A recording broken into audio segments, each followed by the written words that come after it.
Bueno, buenas tardes, muchas gracias. Habéis querido hoy acercaros una vez más aquí a una nueva sesión de poesía que escribir. Hoy la competencia grande porque tenemos el carnaval soviético, ahora están las murgas. Además, nada de carnaval, mucho carnaval, incluso el de la lluvia. Pero bueno, así que doblemente gracias por haber hoy al recital de Rosa Verbel, que es nuestra poeta invitada de hoy. Voy a pasaros, mientras tanto, algunas postalitas de esta sesión, ¿vale? Donde viene el poema inédito de Rosa, que ya sabéis, cada sesión, como las poetas invitadas no les está permitido recitar sus propios poemas, el ciclo de poesía que quise escribir, no la que de facto escriben, pues por lo menos tenemos el detalle de publicarle un poemilla así para que también el público asistente las va coleccionando y puede tirar del hilo y seguir un poco la pista de ya así del propio quehacer poético de cada cual. De Rosa, pues solo deciros, ella tiene 2 libros publicados. El primero, Las niñas siempre dicen la verdad, de 2018, premiadísimo porque fue el premio Antonio Carvajal, fue el premio Andalucía de la crítica a la ópera prima, fue también el ojo crítico de Radio Nacional. Es un libro muy solo con capacidad así de pegada emocional. Yo recuerdo cuando lo leí, que lo organiza, junto con la editorial Hiperión, donde está publicado, sino como que demuestra siempre hay como un mecanismo, un resorte ahí muy inteligente en cada uno de los textos. Ella algún día quizá lo saqué de la biblioteca, es lo que os digo. Son poemas en los que hay detrás un ejercicio de inteligencia siempre, no es una mera expresividad o como queramos. Mismo de esta opinión, ¿vale? Es poco prolífica, lo cual creo que dice también bastante de ella. Que igual en el tramo que ella tiene 2 libros hasta ahora, el segundo, Los planetas fantasmas, ya no en Hiperión, sino en Tusquets. No quiere editorial tampoco, ¿no? Con Tusquets son como primeras grandes editoriales nacionales. Los planetas fantasmas, os decía.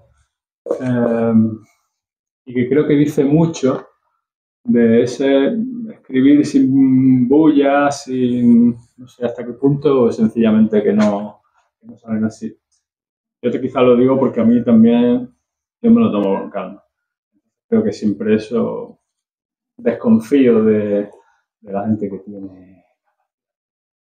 Bueno, igual es que lo envidio, ¿no? En el caso de Rosa, en cualquier caso, tiene esos 2. Bueno, sí es verdad, salió una especie de una antología de poemas suyos en la editorial Caótica, un año antes de los planetas fantasmas. Y bueno, luego obra suya dispersa, pues podéis encontrar en cosas, revistas literarias. Algunos textos suyos han sido traducidos en otros idiomas y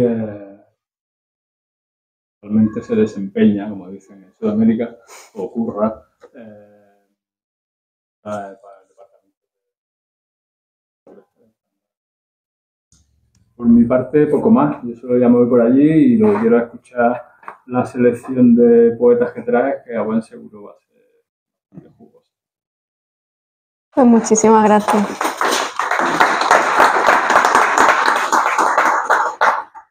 Bueno, muchísimas gracias a Luis, a Joana por invitarme. Es la primera vez que estoy en la Zubia y en la Casa con Libros, así que estoy muy agradecida y emocionada, como decía la otra.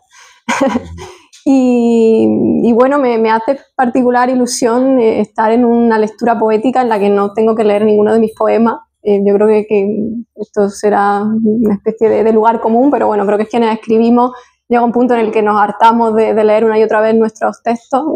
Yo estoy un poco cansada en ese sentido. Entonces es un alivio y un relajo tener la ocasión de leer poesía, de compartirla con todas ustedes y con todos ustedes, pero sin ese peso de tener que repetir una y otra vez la misma monserga de los mismos poemas propios. Y me pareció una idea fantástica esta de poesía que quise escribir. Me ha resultado difícil hacer la selección, pero al mismo tiempo también me ha permitido descubrir muchas cosas sobre mí, sobre mi propia poética, porque creo que aunque sea mediante la voz de otro, estos textos que he escogido conforman una suerte de poética propia y personal. Creo que es un itinerario en el que convergen muchas de mis obsesiones y de mis preguntas y de las formas con las que yo entiendo la poesía y con las formas en las que me enfrento a la escritura. Entonces me parece que es un ejercicio intelectual apasionante. Me ha resultado también interesante y difícil, como digo, al mismo tiempo, armar este relato de elegir incluso el orden en el que voy a leer los textos, pero bueno, espero poder descubrirle algo y poder conectar en algún momento con su curiosidad lectora y con la forma en la que también en esta comunidad que se va a generar aquí poder, digamos, generar puertas de entrada al universo poético y a mi propio universo. Luego también creo que hay algo de mi propia poética que tiene que ver con esta envidia de lo otro y también con esta comunidad de espectros que genera esta poesía que quise escribir. Lo hablaba antes con Joana, que a veces tenemos una visión como muy individualista o muy ensimismada de la escritura y una piensa que la mano que escribe es siempre la mano propia y la mano personal, pero detrás de cada mano pues siempre hay muchas otras manos y siempre hay muchas voces y los ruidos de muchos otros y las experiencias de tantos otros que hemos leído y que hemos conocido a través de los libros. Y poder pues generar esta especie de comunidad fantasmal que voy a generar en los próximos minutos, pues es una experiencia estética que creo que también tiene que ver mucho con lo poético. Y bueno, pues creo que ha sido, como también lo es, ordenar los propios textos.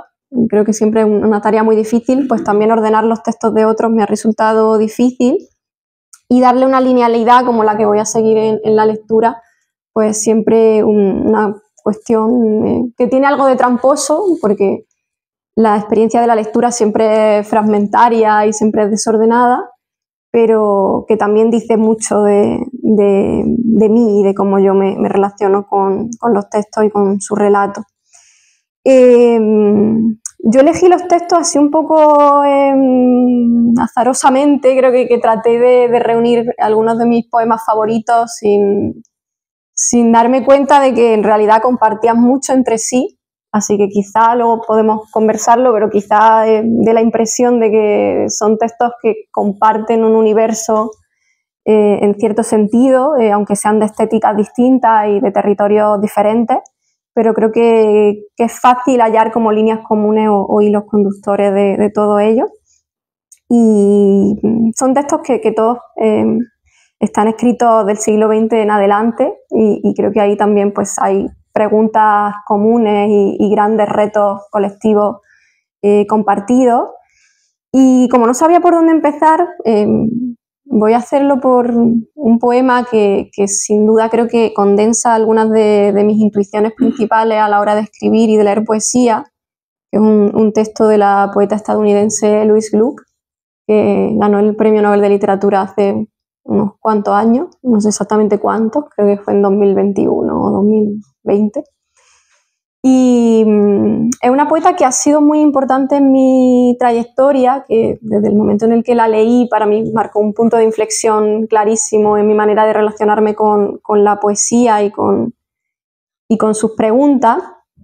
Y sobre todo un libro con el que ganó el premio Pulitzer y que es quizás su libro más conocido o más, a mi juicio, el más interesante, aunque tiene una trayectoria muy deslumbrante en general. Y es el libro del iris salvaje. Se tradujo primero como el iris salvaje cuando salió en pretexto y ahora en las traducciones últimas de Visor se ha traducido como el iris silvestre. Y voy a leerlo y ahora comento también por qué lo he escogido y cómo creo que también entabla ahí una conversación oportuna con mi propia poética. Inalcanzable, Padre, Cuando fuimos expulsados por primera vez del paraíso, construiste una réplica, un lugar en cierto modo diferente, destinado a ofrecer una lección. Por lo demás era el mismo. Belleza en ambos lados, belleza sin alternativa, salvo que nunca supimos cuál era esa lección. Abandonados, nos hartamos unos de otros. Siguieron años de tinieblas. Nos turnamos para trabajar en el jardín. Las primeras lágrimas colmaron nuestros ojos como la tierra nublada con pétalos, algunos de un rojo muy oscuro, algunos color carne. Nunca pensamos en ti, a quien todos aprendimos a adorar. Simplemente supimos que no es propio de la naturaleza humana amar solo aquello que nos devuelve amor. Bueno, yo he tomado así algunas notas rápidas sobre diversas cuestiones que me interesan mucho de la poética de Gluck y creo que en este poema pues se ven particularmente bien. Es que creo que es una poética que pone siempre la atención en todo el misterio que hay en lo cotidiano y en toda esa extrañeza y esa naturaleza inquietante que hay en lo familiar, ¿no? Este también tema tan freudiano. Yo creo que hay una cuestión que tiene que ver con el asombro que atraviesa toda su poética y con una resistencia cotidiana que tiene que ver con no renunciar al misterio ni a la magia del mundo. Y en este poema se ve muy bien pues, esta posibilidad del reencantamiento, ¿no? Una poesía que es muy espiritual, que se dirige a Dios, pero no desde ningún credo en particular, ¿no? Sino más bien desde esta mirada de devoción ante el mundo. Y es una poesía también muy material, que confía mucho en el lenguaje de los objetos, en todas las capas de sentido que hay en los objetos y en las cosas que nos rodean, en cómo vibran también los objetos que parecen estar ahí pasivos y medio muertos. Y es una poesía también en la que la naturaleza tiene un lugar muy fundamental, que creo que es algo que también siento muy afín o muy cercano a mi propia escritura, y en la que la mera contemplación de la naturaleza o de los paisajes cotidianos ya supone una forma de espiritualidad o una forma de ejercicio místico. Y bueno, he elegido este poema porque me parece como una buena puerta de entrada a la poesía y a la forma en la que yo entiendo la poesía, que es casi como una forma de rezar o de conectar espiritualmente con el otro. Es una poesía muy meditativa, muy emocional y al mismo tiempo muy intelectual y muy cerebral también en ciertos puntos, que hace que mirar al horizonte o que simplemente mirar por la ventana sea ya un ejercicio casi ascético. Y bueno, a partir de ahí pues creo que se van abriendo diversos hilos, ¿no? Se van abriendo como líneas de fuga, ¿no? O cuestiones de las que ir tirando. Yo he hecho aquí una especie de lluvia de ideas después de leer todos los poemas de corrido en mi casa y me han surgido muchas palabras que tienen que ver algunas con este poema en concreto, ¿no? Hablaba de reencantamiento, de fe, de esta cotidianidad inquietante, de el cuerpo, la familia, lo inevitable, la magia, la belleza, la culpa, la luz. Creo que todo esto que está ya en este primer poema de Louis Gluck, pues también son como grandes palabras o grandes centros en torno a los que pues va a ir girando esta lectura. Luego he escogido este segundo poema, que es de la poeta española Olvido García Valdés, que para mí es una poeta también fundamental en mi propia trayectoria. Y he escogido un poema que forma parte de su poemario Caza Nocturna, que es un libro de 1997. Y es un libro que creo que también supone algún tipo de punto de inflexión de antes y después, valiosísimo en la poética de García Valdés. Es un libro que es una especie de éxfrasis o de traducción poética de un cuadro de Paolo Uccello, que es un pintor italiano que fue uno de los precursores de la perspectiva en la pintura, ¿no? Uno de los primeros que aplicó la perspectiva. Y creo que aquí hay algo que también tiene mucho que ver con la poética de García Valdés, que es esa profundidad de campo, esa mirada así como profunda sobre la realidad, que la piensa también en distintas dimensiones y en distintas capas, y que tiene que ver con la gran pregunta que todos tratamos de responder todo el tiempo, es desde dónde miramos y hacia dónde miramos. Y bueno, voy a leer este poema y ahora también pues sigo comentando cosas a este respecto. Es raro que seamos tantos en el mundo, tantos en esta ciudad, y que no haya nadie, casi nadie, a quien no mentir. Ayer leía fragmentos de literatura autobiográfica. Alguien se describía salvaje o masoquista en un desierto africano y hablaba con un ojo puesto en su salvajez, así decía, y otro puesto en Europa. Resultaba curioso que no hubiera manera de tomárselo en serio. Qué distinto hablaría, pensé, una mujer, ciertas mujeres cuyos nombres me vinieron a la cabeza, o qué bien ese otro modo de no contar las cosas y contarlas que algunos hombres tienen si no son en exceso afirmativos o mercaderes. No mentir, no mirarse el ombligo, no ser delicuescente, no llegar al decálogo. Bueno, hablaba de esta profundidad de la mirada que creo que está presente en toda la... No sé si Joana me va a regañar por tocar el micro, pero creo que se escucha bien, ¿no? De esa profundidad de la mirada que es inseparable de la poética de García Valdés, y creo que hay en este poema una reflexión muy interesante y muy oportuna, a pesar de que el poema tiene ya pues casi 30 años, porque es del mismo año que yo nací. Y es una reflexión muy oportuna, digo, sobre el lugar de enunciación de lo masculino y de lo femenino, desde dónde escribimos cada uno de nosotros según nuestro propio lugar o situación de enunciación, pero creo que al mismo tiempo es una reflexión que no es nada complaciente ni nada esencialista, ni trata de determinar qué es lo femenino ni qué es lo masculino. Y creo que es un poema que introduce también la necesidad de esa virtud que es también tan poética, que es la cuestión de la duda, de la incerteza, de la indefinición, que sin duda está en su poética, pero creo que es a un nivel más general inseparable de la escritura poética en cualquier caso. Y luego ya se hace esta pregunta también muy valiosa, creo, a propósito de qué diferencia hay a la hora de contar nuestra propia historia, si somos mujeres o si somos hombres, aunque incluso si hemos tenido vivencias similares o idénticas, cómo varía el relato dependiendo de nuestro lugar de enunciación y por qué existe esa diferencia.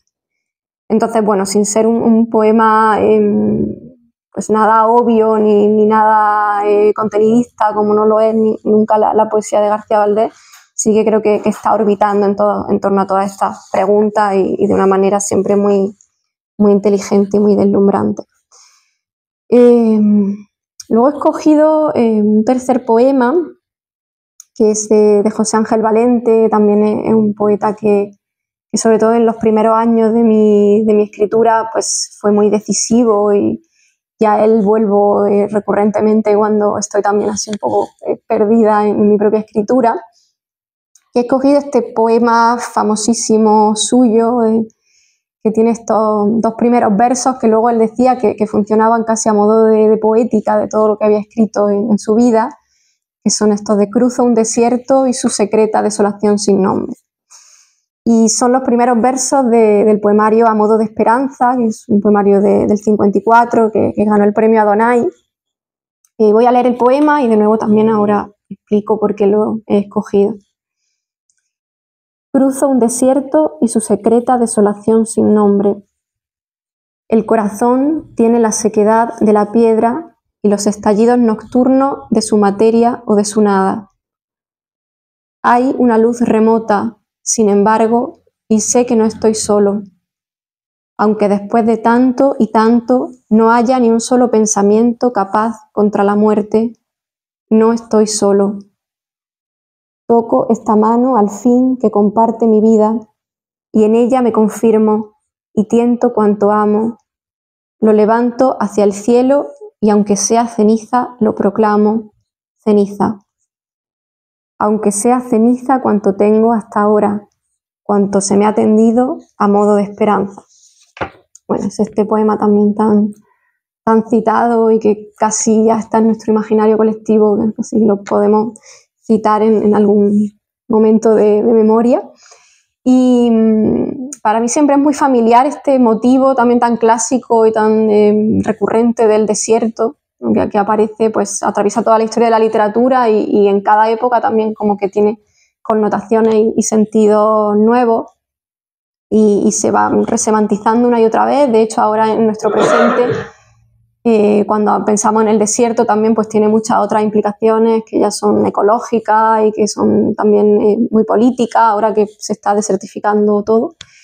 Pero bueno, a mí me interesa mucho ese desierto como una especie de depósito emocional o de lugar en el que convergen emociones muy diversas, ¿no? Y creo que el desierto en la obra de Valente tiene que ver con una intemperie emocional muy intensa y con sensaciones que tienen que ver con esa desolación, que también es un sustantivo que pesa mucho en el poema, con la desesperanza, con esa tensión que hay en el libro entre la esperanza y la desesperanza, ¿no? Ese gran páramo emocional que es la poesía y al que al mismo tiempo trata de sobreponerse la poesía.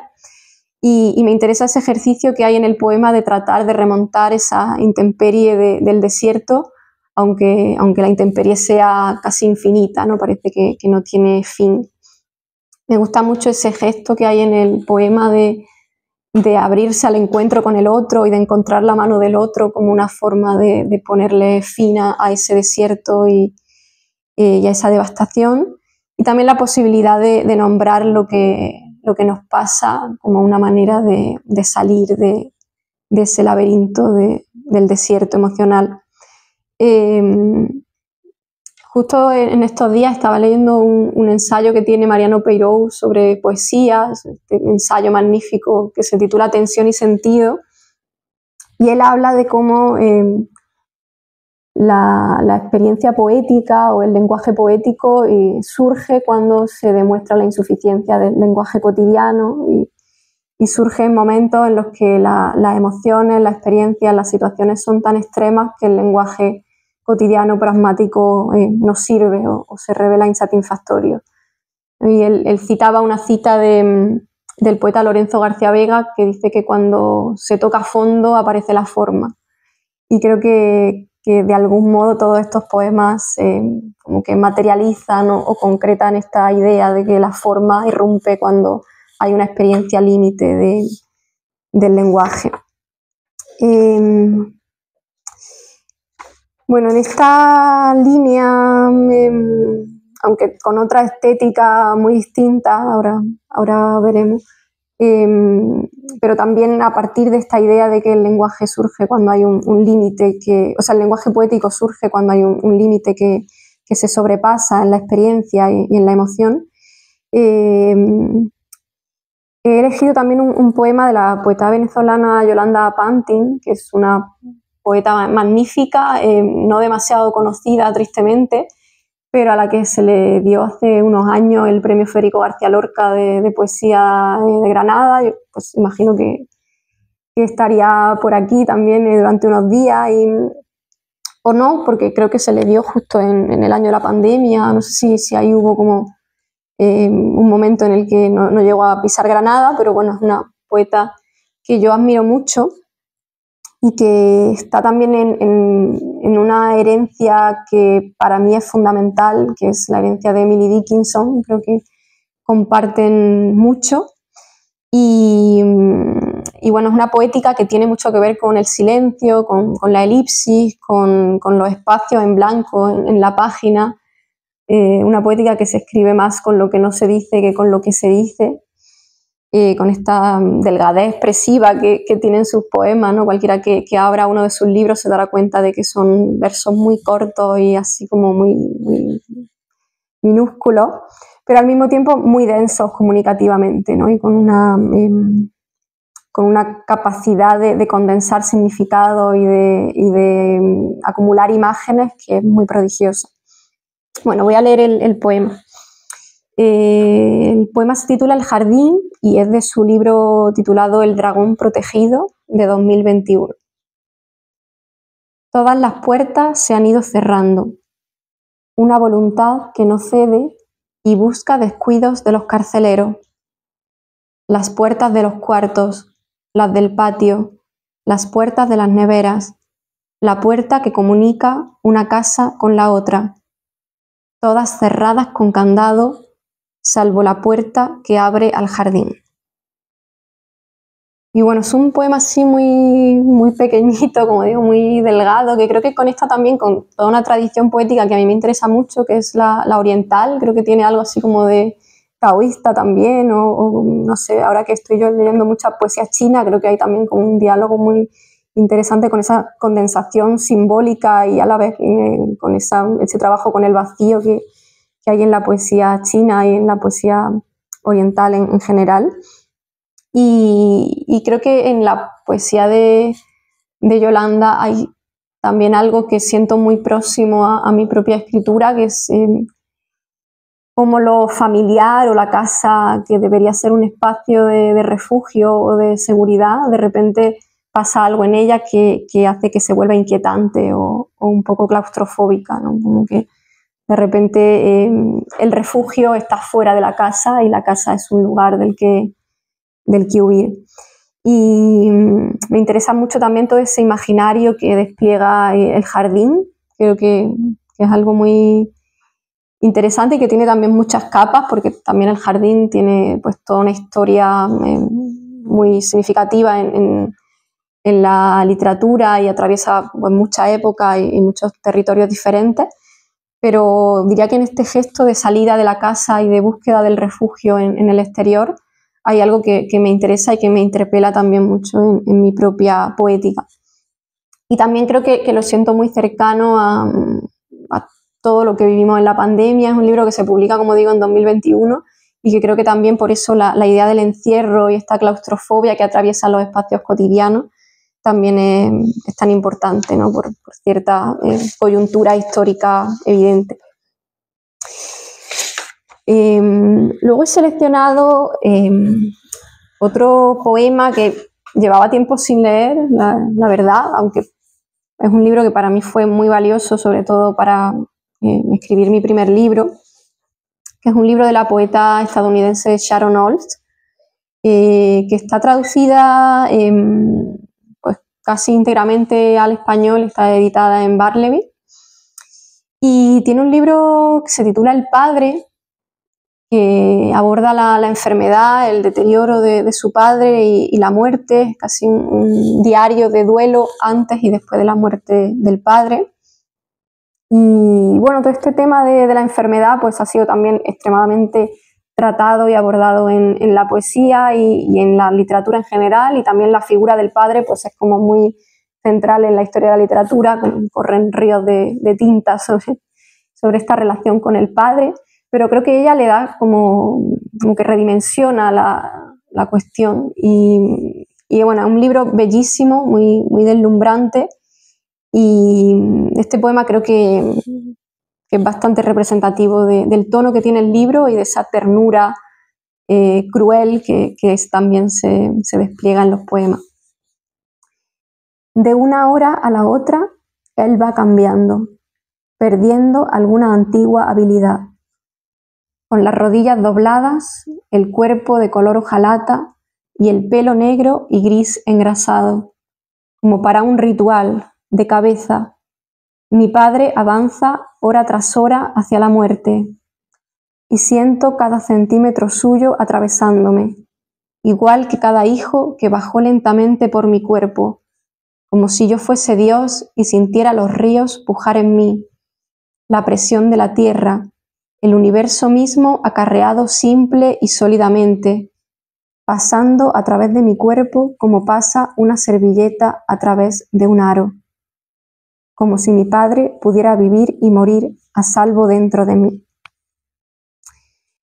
Y bueno, es un libro pues, duro de leer porque además la relación con el padre es siempre muy ambivalente, es una figura problemática con la que la voz poética de la autora tiene además una relación muy conflictiva en todo momento, una figura pues que también está muy relacionada para ella con la crueldad y con la violencia. Entonces asistir a esa vulnerabilidad del padre en los últimos momentos de su vida también la hace recordar momentos en los que el padre era una figura mucho más impositiva y mucho más agresiva. Y luego me interesa también mucho cómo está tratada la corporalidad en el poemario. Creo que aunque sea una línea sutil en todos los poemas que estoy leyendo y que voy a seguir leyendo, siempre hay un tratamiento muy particular del cuerpo. Y los cuerpos están ahí siempre en un contacto muy, muy singular. Y bueno, me fascina cómo en el poema vamos asistiendo al deterioro del cuerpo, a un deterioro físico, pero también cognitivo, ¿no? Como ella narra cómo el padre va perdiendo las habilidades y cómo lo cotidiano se va volviendo cada vez más complejo. Y bueno, toda esa cuestión de la decadencia, de cómo el padre de repente se convierte en un hijo y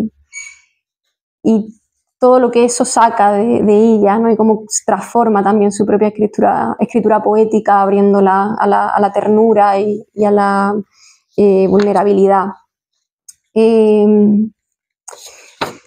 Bueno, es un libro que recomiendo encarecidamente y que además la traducción es muy buena, es de Maury Ponsonby. Antes no lo he dicho, pero también la traducción del poema de Louis Gluck es la de Eduardo Chirino, que también es un magnífico poeta, aunque no sé si se puede seguir encontrando la traducción de Pretextos con toda esta controversia que hubo después de ganar el Nobel, porque creo que las que hay ahora en las librerías son las traducciones de Andrés Catalán. Pero bueno, en cualquier caso está muy bien traducida tanto Louis Gluck como Sharon Olds. Y siguiendo en esta línea también de la poesía estadounidense, que para mí fue también una referencia muy, muy importante desde que empecé a escribir, he traído un poema de Mary Oliver.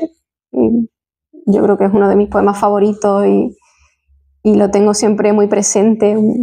Ahora que ya casi que hemos perdido esa capacidad de aprendernos poemas de memoria, yo diría que este es uno de los pocos que tengo ahí de memoria en la cabeza constantemente, y cuando atravieso también una época de intemperie personal y como que lo uso como una especie de terapia, sin tener yo esa relación con la poesía, que creo que nunca he tenido ese tipo de relación terapéutica con lo poético, y sin embargo este texto sí que me sirve como una especie de bálsamo cuando estoy en un momento delicado. Y es un poema que se titula Ganso salvaje. Bueno, Mary Oliver está traducida también en buena medida al español y está editada en Valparaíso, creo, la mayor parte de sus textos. Ahora creo que van a sacar, o han sacado ya, la poesía completa en Lumen. Y bueno, este poema pertenece a un libro titulado Dreamwork, que es de 1986. Y como digo, se titula Ganso salvaje. No tienes que ser buena, no tienes que atravesar el desierto de rodillas arrepintiéndote. Solo tienes que dejar que ese delicado animal que es tu cuerpo ame lo que ama. Cuéntame tu desesperación y te contaré la mía. Mientras tanto, el mundo sigue. Mientras tanto, el sol y los guijarros cristalinos de la lluvia avanzan por los paisajes, las praderas y los árboles frondosos, las montañas y los ríos. Mientras tanto, los gansos salvajes que vuelan alto en el aire puro y azul vuelven nuevamente a casa. Seas quien seas, por muy sola que te sientas, el mundo se ofrece a tu imaginación y te llama como los gansos salvajes chillando con excitación, anunciando una y otra vez tu lugar en la familia de las cosas. bueno, me parece un poema bellísimo, ¿no? Esta forma de relativizar el sufrimiento propio a partir de la conexión con la naturaleza y con lo que nos rodea, como esa salida del ensimismamiento por la vía precisamente del asombro ante todas las maravillas del mundo que nos rodea.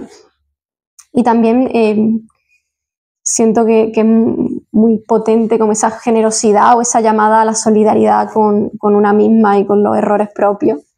Esa también necesidad de ser compasiva con el cuerpo propio y con los límites del cuerpo propio. Y bueno, hay una idea que me parece muy rescatable y muy valiosa de este poema y que tiene que ver con la continuidad entre las cosas, ¿no? Con dejar de pensar a los seres o a las criaturas como si fueran compartimentos estancos o cosas aisladas unas de otras y pensarlas en continuidad. Y bueno, me parece como muy potente esta posibilidad de ver cómo todo lo que nos rodea está vibrando junto a nosotros y ni es tan importante lo que nos sucede en comparación con la vastedad de las relaciones del mundo. Ni tampoco es irrelevante, ¿no? Sino que todo está ahí conectado con todo. Luego he escogido también, bueno, voy a leer primero, creo, porque quizá el relato es más interesante así, visto en continuidad una vez más. Voy a leer un poema de la poeta austríaca Ingeborg Bachmann, que es también una de mis autoras favoritas de cabecera. Hablaba justo antes con Johanna y con Linda, que es alemana, ¿no? Sobre la traducción y sobre la dificultad de traducir poesía y sobre este gran tema también del pensamiento sobre la literatura, que es qué es lo que se pierde en una traducción y qué es lo que se gana, que hay como varias posturas ahí contrapuestas. Bueno, siempre me viene a la cabeza esa idea de Alain Badiou que decía que la poesía es lo que se pierde en una traducción, y también la réplica que le hace Montalbetti que dice que la poesía es lo que se conserva de un idioma a otro. Entonces creo que ahí hay una tensión interesante.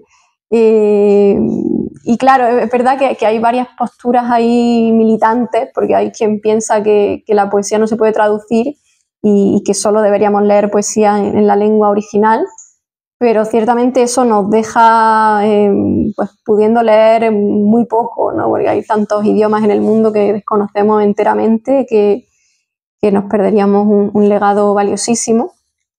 Y luego hay también como una posición que tiene que ver con leerlo todo traducido y con casi pensar que lo que leemos no existió en una lengua distinta. Yo siempre pienso mucho en cómo también nuestra influencia de tradiciones poéticas en otro idioma nos llega tan lejos el original que casi nos llega como un eco y sin que podamos reconstruir el ritmo o el sonido inicial. Y muchas veces leyendo poesía española me da la sensación de que estoy leyendo una poesía traducida de otro idioma. Como que se nos ha metido ya la musiquilla de la traducción y hemos perdido el sentido métrico y rítmico del original. Pero bueno, en cualquier caso, mi conocimiento del alemán es limitado. No voy a decir que no lo hay, porque también lo he estudiado durante años, pero bueno, es ciertamente limitado. Y me apena mucho no poder leer a Ingeborg Bachmann en alemán, porque siento que está muy mal traducida, o al menos muchas de sus traducciones son muy terribles. Y voy a leer una de ellas, en mi opinión particularmente terrible, pero aún así creo que algo del fulgor y de la maravilla del poema original se conserva y ojalá también pues, pueda transmitiroslo. Es un poema de este libro maravilloso, que es Invocación a la Osa Mayor, que yo creo que es uno de los libros fundamentales en mi vida. Y es un poema que se titula Se acabó el juego. Mi querido hermano, ¿cuándo nos construiremos una balsa y bajaremos navegando por el cielo? Mi querido hermano, pronto pesará demasiado la carga y nos hundiremos. Mi querido hermano, dibujamos sobre el papel muchos países y vías. Ten cuidado ante las líneas negras, aquí volarás por los aires con las minas. Mi querido hermano, quiero estar atada al poste y gritar, pero tú ya saldrás cabalgando del valle de la muerte y los dos huiremos juntos. Despiertos en el campamento gitano y en la tienda del desierto, la arena nos cae del pelo. Ni tu edad, ni la mía, ni la edad del mundo se miden con los años. No te dejes engañar ni por cuervos astutos, ni por la pegajosa mano de araña y la pluma en el arbusto. Tampoco bebas ni comas en el país de jauja. Es pura apariencia la espuma en las ollas y los jarros. Solo quien en el puente de oro aún sabe la palabra, para el hada habrá ganado. Debo decirte que se deshizo y que desapareció con la última nieve del jardín. De muchas, muchas piedras están lastimados nuestros pies. Uno de ellos se cura. Con él queremos saltar hasta que el rey niño, con la llave de su reino en la boca, venga a buscarnos y cantemos. Es una época feliz cuando brota el hueso del dátil. Todo el que cae tiene alas. La dedalera roja borda la mortaja de los pobres y tu carta de corazones baja sobre el sello. Tenemos que ir a dormir, querido, se acabó el juego. De puntillas, se inflan los camisones blancos.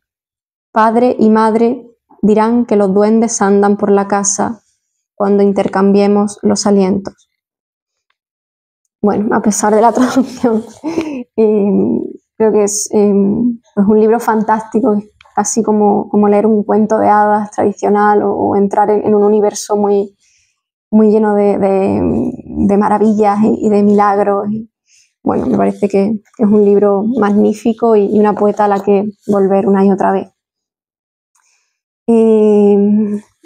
Y bueno, siguiendo con la selección, que me quedan todavía un par o tres de poemas, he escogido también un poema de un autor mexicano, tampoco excesivamente conocido, que es Alberto Blanco. Y él creo que está editado en España, en Hiperión, tiene un par de libros, pero bueno, mayormente está todavía inédito en España.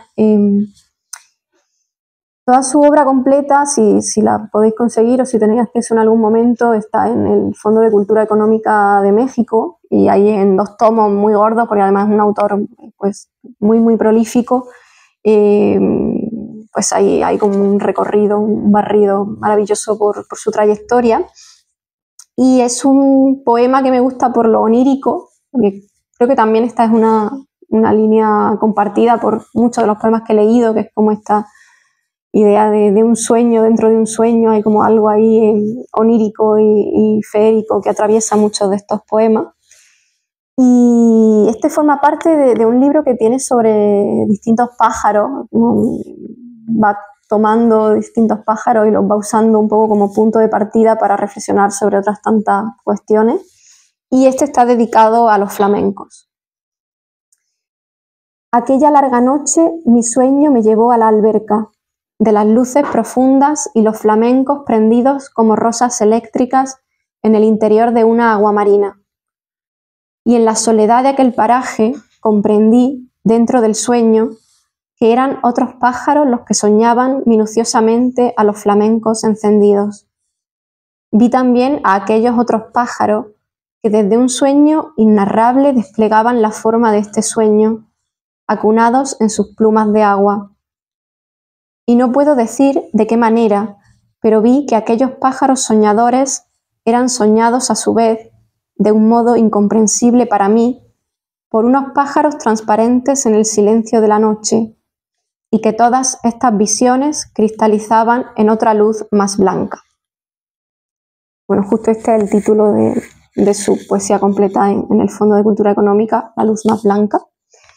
Y me fascina como esta manera de generar como una especie de muñeca rusa de sueño en la que un pájaro es soñado por otro pájaro y a la vez esto es soñado por otro pájaro como ese espacio onírico que se va acumulando y que es infinito, ¿no? Como un juego de espejos.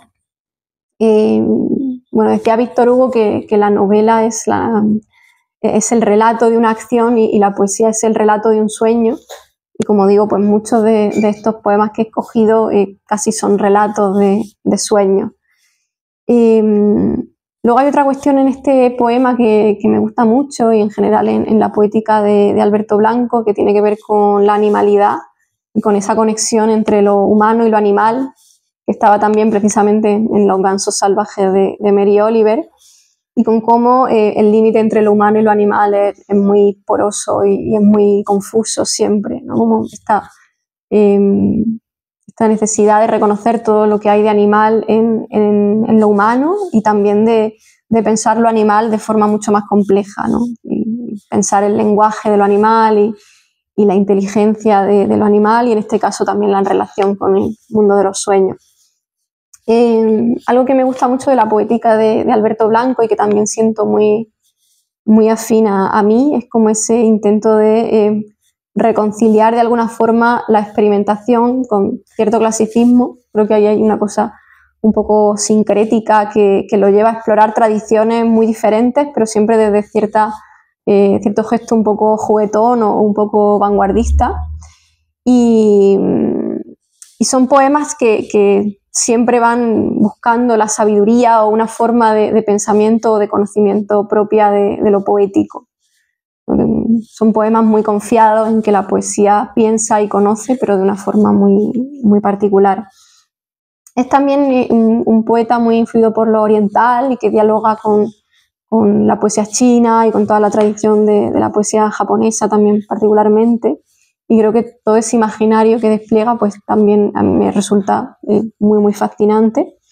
Y también algo que yo también creo que he tratado de llevar a mi propia poesía, que es tratar de disolver el yo o de pluralizarlo o de desestabilizarlo, ¿no? Que no sea este yo tradicional, individual, en primera persona de la poesía, sino dejar que entren otras voces al poema y tratar de pensar cuántos caben también dentro de uno, ¿no? Cuántas voces tenemos en la cabeza y cómo les damos cauces en el poema, que creo que es también un poco lo que estamos haciendo aquí en esta tarde, ¿no? Tratar de reconciliar todas esas voces.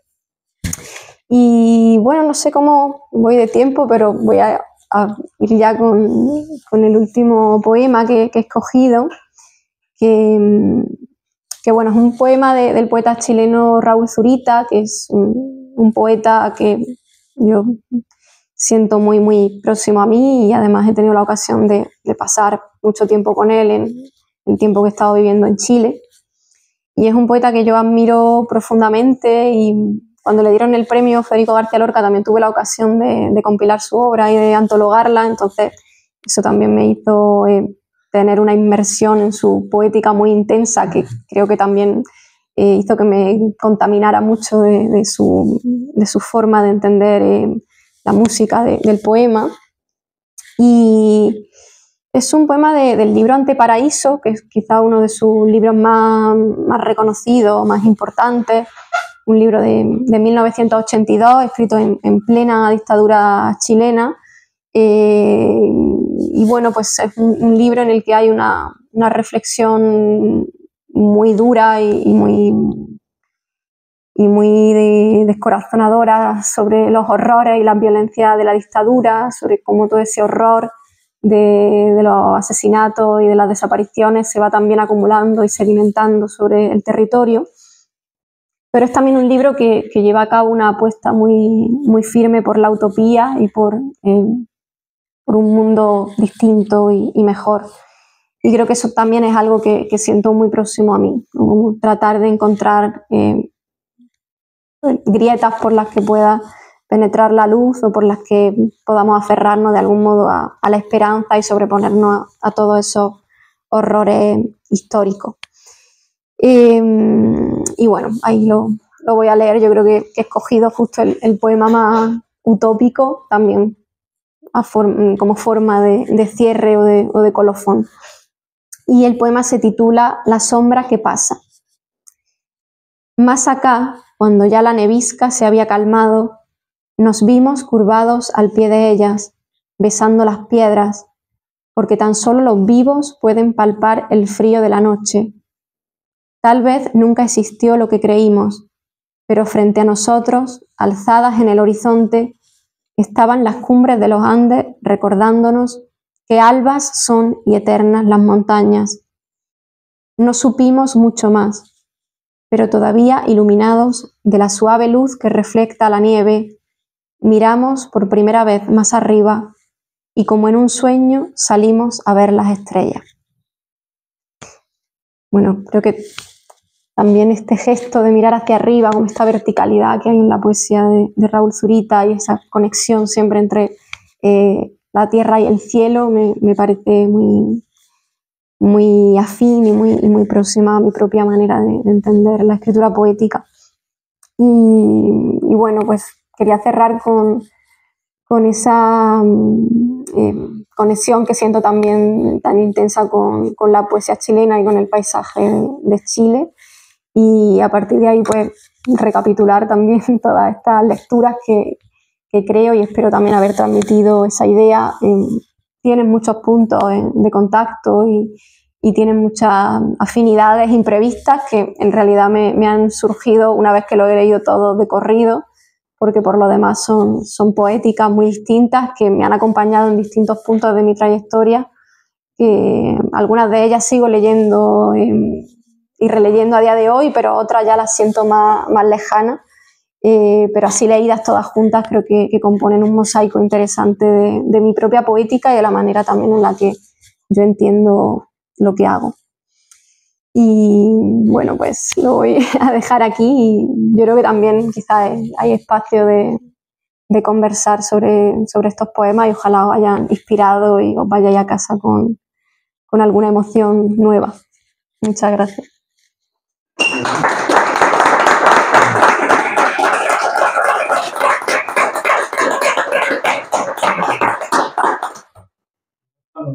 El de la postal. Bueno, mira, pues justo, no sé si tengo la postal aquí o si no, si me la... Sí. Pues a ver, yo elegí este poema cuando me pedisteis un inédito y me pareció que era oportuno porque, aunque es cierto que funciona como una suerte de poética mía, pero de repente hay una constelación de sentido con otros poemas de la selección que he hecho, porque esta cita de Alberti que abre el poema está tomada de un poema de Alberto Blanco, que a su vez está citando a otro poeta que también habla sobre esta idea del color y de la luz. Entonces, bueno, es un poema que escribí, que en realidad no pertenece a ningún proyecto en particular, así fue como un ejercicio así un poco de tratar de ordenar mis propias intuiciones sobre la poesía, pero que de repente al pedírmelo y al verlo en consonancia con lo que estaba también tratando de seleccionar, pues me pareció que era coherente. Y bueno, creo que comparte imaginario con algunos de los textos que he leído, ¿no? Como esa fascinación también por los sueños, la idea de la luz, algo que tiene que ver también con el diálogo con las artes plásticas, que también es algo muy importante para mí, como ese tipo de conversaciones entre la poesía y la pintura. Y bueno, voy a leer. No puede verse nada que no esté iluminado ni tenga color. León Battista Alberti.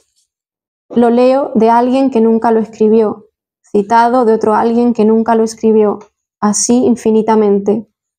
El trabajo de una vida, saber qué significa que alguien escriba algo.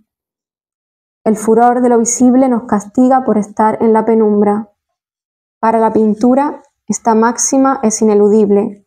Para el cine, la fotografía, los sueños. Pero la poesía nada ve y nada sabe.